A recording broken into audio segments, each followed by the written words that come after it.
একবার কল্পনা করুন তো, আপনি পৃথিবী থেকে ৩৯ কিলোমিটার উচ্চতায় দাঁড়িয়ে পৃথিবীতে ঝাঁপ দেওয়ার কথা ভাবছেন।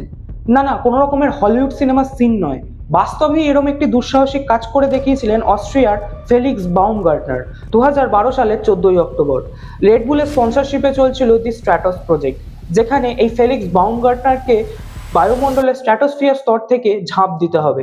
এই প্রজেক্টটির মূল মোটো ছিল to check the human limits.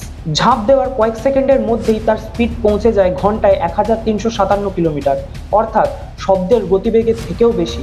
যেখানকার তাপমাত্রা ছিল -70 ডিগ্রি সেন্টিগ্রেড, অর্থাৎ সামান্যতম টেকনিক্যাল গোলযোগও কেড়ে নিতে পারত মানুষটির প্রাণ। সমস্ত রকম প্রতিকূল আবহাওয়াকে অতিক্রম করে তিনি ঝাঁপ দেওয়ার 4 মিনিট 28 সেকেন্ড পর প্যারাশুট খুলে পৃথিবীতে সুস্থ স্বাভাবিক ল্যান্ড করেন। এর সাথে সাথেই তিনি ছুঁয়ে ফেলেন কয়েকটি বিশ্ব রেকর্ড, যেমন তিনি হয়ে যান পৃথিবীর সর্বপ্রথম এক ব্যক্তি যিনি স্পেস থেকে ঝাঁপ দিয়েছিলেন।